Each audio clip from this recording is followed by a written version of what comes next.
These boys treat their comb like it's their heart. There's not much opportunities where I'm from. You really find out the value for your buck and the cost of opportunity. We ran a free haircutting workshop for only under 21s. This hasn't been done before. By the end, you'll see why it needed to happen. So how do we do it? Step 1, find the why. I genuinely believe the influence out there in the industry isn't very good for the young people. It's skewed in a direction that is making barbering transaction. When I was coming up, there was absolutely nothing. I couldn't even get a fucking job, to be honest, let alone find somewhere to learn. So there was things on YouTube. Step 2, assemble the team. Plenty of interest for people over the age of 21. I wanted to come see Axel, I wanted to come see Mario. How you doing, brother? How are you? Yax. Nice to meet you, brother. Where are you coming from? Liverpool. From Warunga. Gold Coast. I'm from Dubbo. Welcome to Sonder and go and meet the boys. Step 3, leave them with something. There he is. Hey. There he is. We're here finally. We've been planning this for months. I'm excited. Axel's just walked in the building. Dave's been here all day. He's been trimming up in Sonder for the first time. Yes, sir. But we've got a couple of haircuts we're going to be doing. We've got Mario on his way. How far is Mario? First thing is that's Mario hair. Hey, ciao, bro. How are you? Nice to see you. Nice to see you. Love your hair, bro. We're here in Neutral Bay. You painted this yourself? Yes. Fucking hell, bro. How'd you do that? That's such a hard angle, bro. Yeah, I find art of this. Yeah, I was going to say, this side's much better. You line this up? Yeah. What haircut are you doing? I think it's like a layered curtains brush back. Long hair. Okay, cool. I'm going to do a talk first, maybe like 10 minutes. I'll introduce you guys. I want you guys to story tell.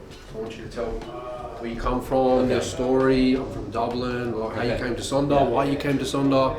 Axel, how you started cutting in the garage. And people are interested in the journey, not just the haircut. So we want to make sure we start at the start, ask questions, bring the crowd in, and make it a conversation. If I feel like I'm not connected with the haircut and with my English, I'm starting to be a bit disconnected, then you're like, The thing is like, we have to remember, these guys, they don't know. So we assume that everyone knows what we know. Yeah, that's so we start talking about fucking these shapes and this fucking finger angle, and we don't need to start there. Let's keep it high level, keep it light. Nice.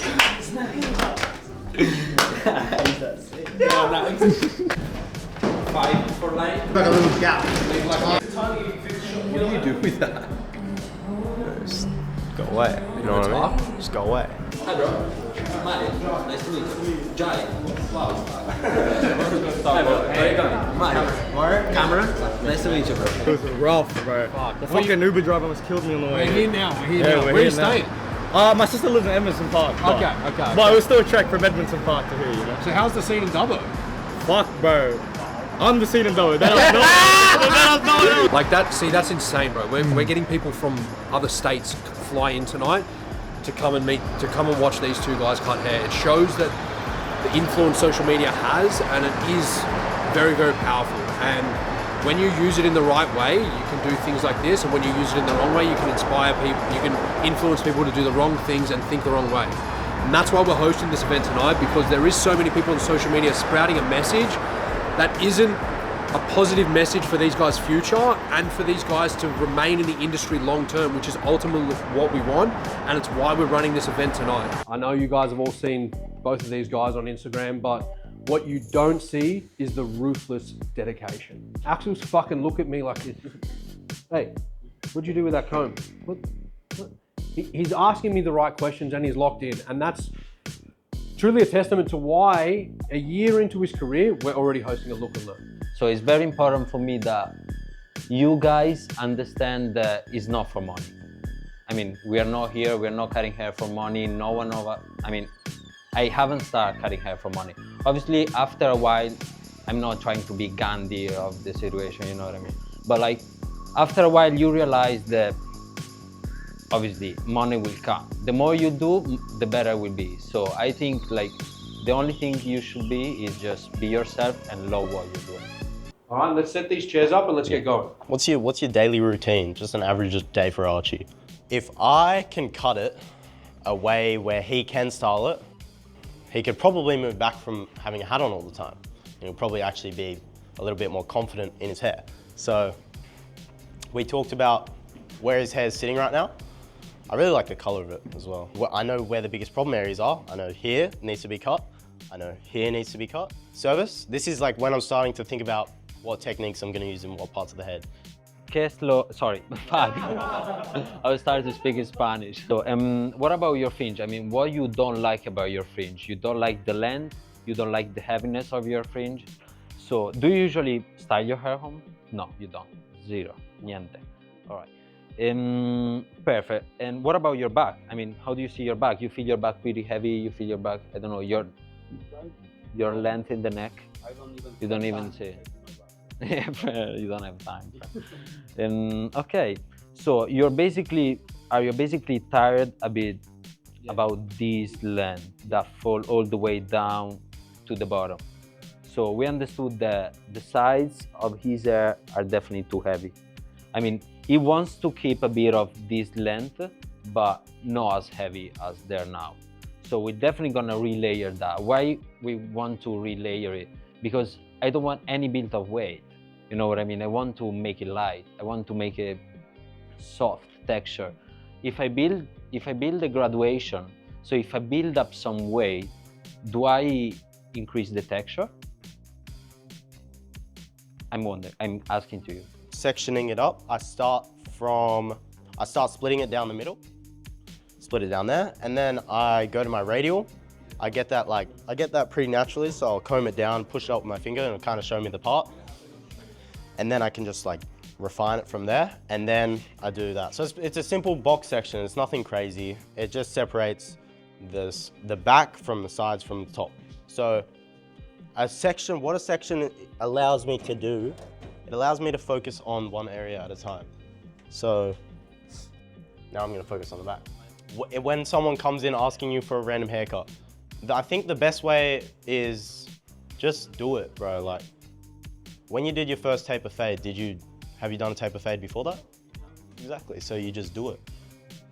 I noticed before you were saying how like you really liked the back. Yep. Is that why you're starting it there? So you can sort of just... If I'm being honest, when people say, where do you start, like, and people say based off of like the problem area, most of my haircuts I'm starting from the back.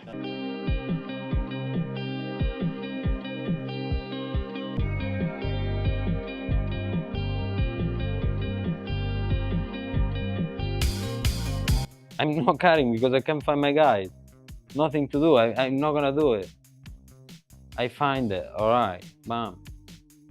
So I always think like, minimalize your movement. If you know, you groom from the top, then you groom from the bottom, then you groom again from the top, and then you groom, you have no clue what's going on. Yeah. So in my opinion, just minimalize the movement. You know you want to elevate lower this section, right? So you take this section, you take the previous one, you put your finger below, you take the new one, bam, down. And your elbow is always there, you know what I mean? I know that if it drop, I'm elevating lower. You know, I'm connected with my body.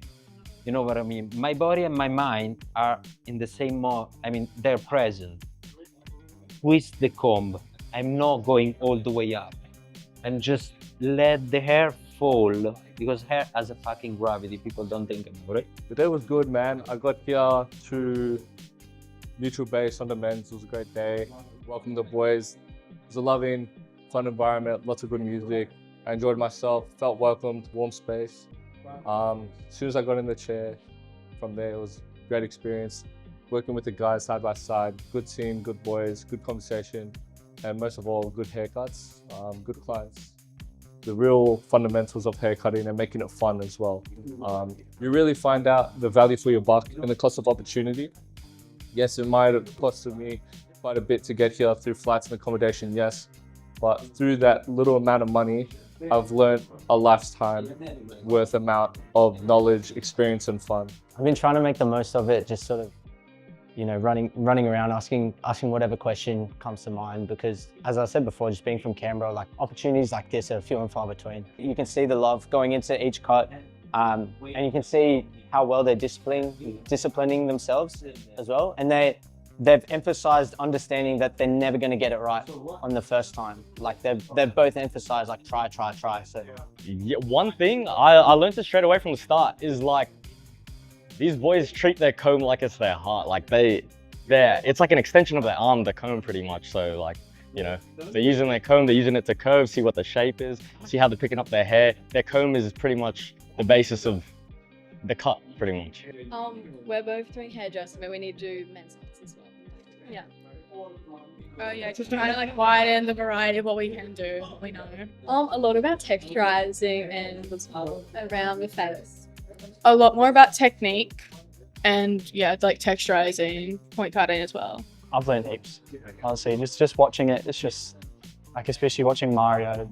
Like I've sort of stayed around Mario a lot more than Axel, just because I see Axel online a lot more, and then Mario's more just like the finished product. And so just watching him get through that and actually show us like layering and. I mean, Mario, it doesn't make sense. And like just watching him is just insane. So when I get back to work, I'll jump on a mannequin and try, like I can sort of remember like what Mario's done and just try to do a whole haircut through it and see if like, not essentially the same outcome, but see if it comes out looking better than it has in the past. So yeah, I travelled because there's not much opportunities where I'm from. Like to upskill my skill and my barbering, and also like connect with other boys. From where I'm from, there's not much of this around here. Everyone's just pumped for the money, not really for the art of it. Well, I think it's been unreal, to be fair. I think I learned a lot from Axel and also Mario. I learned a lot about especially body position, you know, when cutting. I think, to be honest, like before, it wasn't a big factor to me, but I realized that was a mistake for me, so now I definitely gotta prioritize that a lot. We originally didn't set out to build an academy. We just kept training our own barbers every week until people started asking to be a part of it. Putting together an event like this reminds us why it's important to make education accessible to the next generation of barbers. It's to create an environment that's all about growth. That's why at Sonder Academy we don't teach you how to do a haircut. First thing we teach is to find the why. It's not about steps that we can give you, it's fundamentally understanding it. Get it wrong, learn from it. That's Sonder Academy. Thank you guys for an amazing presentation. But Axel, that was his first, so... It was my first one as well. So the cutting hair is one thing, presenting to a crowd and talking to people is another thing. And it's another skill, just like you need to learn to cut hair, you need to learn to do that. And for that being their first time, I thought that was a really, really amazing amazing work from both of you. So congratulations, that was really good. For me, this is very, very important. I mean, I'm from another country, I don't speak your language, and I don't do. Kind of. I don't think in the way as you think. So I think obviously now I do, but in my mind it doesn't sound English. You know what I mean? So trying to reflect what's in my mind in another language and trying to let other people understand what I'm thinking is actually not easy. So for me today, if some of you got like this bit off today, I'm very happy. So that's basically, that was my goal. Nice. I thought it was really good. Like, I actually really appreciate every one of you coming out, like even from out of state. Like, it's insane. Like, I didn't think I would actually attract that much attention. I didn't even know how many tickets were sold until like this Arvo. So yeah, it was like actually a really awesome first experience for me. Thanks to everyone for like just appreciating what I can create and just sharing, letting me share my knowledge with you. Everything you learned today, I want you guys to take that back and I want you to apply, and if you can take one thing away from today, just fucking use this. Just think and ask yourself, why am I doing this? Test something, be willing to make a mistake, make the mistake, learn from it, don't make it again.